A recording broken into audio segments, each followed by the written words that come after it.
श्री सद्गुरू ब्रह्मचैतन्य गोंदवलेकर महाराज यांचे 15 मार्चचे प्रवचन. उपाधिरहित मी म्हणजेच भगवंत. ब्रह्माचे निरूपण सांगता येण्यासारखे नसते. साखर खाल्ल्याशिवाय तिची गोडी कळत नाही. काही मर्यादेपर्यंत शब्दांनी सांगता येते. खोट्यावरून खऱ्याची परीक्षा करता येते. तसे माया ज्याला कळली त्याने ब्रह्म जाणले म्हणून समजावे. पण मी मायारूपच जर झालो तर ती कशी ओळखावी बरे? सत्यावर छाया पडली तीच माया झाली. वस्तू आहे तशी न दिसता विपरीत दिसणे म्हणजे माया. तेव्हा मायेच्या तावडीत सापडल्यावर सत्य आणि परमात्मा स्वरूप असणारे ब्रह्म जाणणे कसे शक्य होणार? जी जगते मरते ती माया. म्हणजे माया ही नासणारी आहे, भंगणारी आहे. शाश्वत आनंदापासून जी मला दूर करते ती माया. भगवंतापासून मला जी दूर सारते ती माया. म्हणूनच ज्याने शाश्वत सुख मिळते, जे मायेच्या पकडीतून सुटण्याचा मार्ग दाखविते, तेच खरे तत्वज्ञान होय. एक भगवंतच फक्त सत्यस्वरूप आहे. त्याच्यासाठी जे जे करणे ते ते सत्य होय.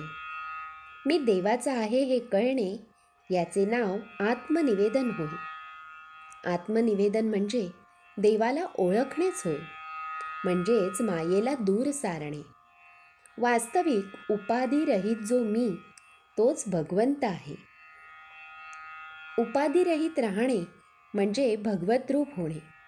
किनाऱ्यावरून पाण्याकडे जात असताना अशी एक जागा येते की तिथे वाळू संपते आणि पाणी सुरू होते. म्हणजे त्या रेषेच्या अलीकडे वाळू आणि पलीकडे पाणी असते. ही मधली स्थिती म्हणजे तुर्यावस्था होय. इथे मी ब्रह्म आहे अशी जाणीव राहते.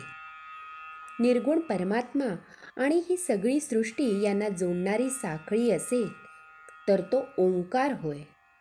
म्हणून परमार्थामध्ये कोणत्याही साधनाने जडाचा निराश करता करता शेवटी ओंकारापर्यंत येऊन थांबावे लागेल.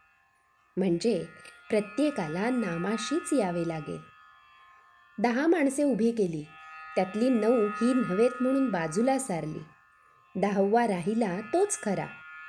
त्याप्रमाणे हे नाही ते नाही झाल्यावर जे शेवटी उरले ते ब्रह्मच होय.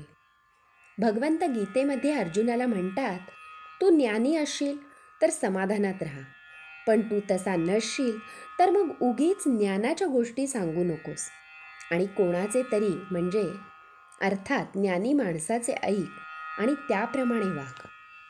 याचा अर्थ असा की आपण संतांना शरण गेले पाहिजे.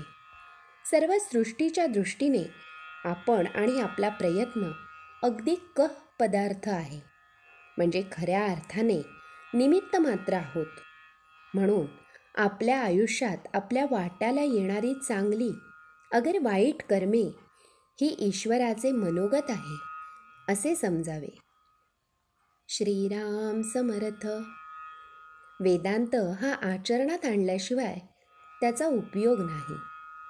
श्री सद्गुरू ब्रह्मचैतन्य गोंदवलेकर महाराज की जय. जय जय रघुवीर समर्थ.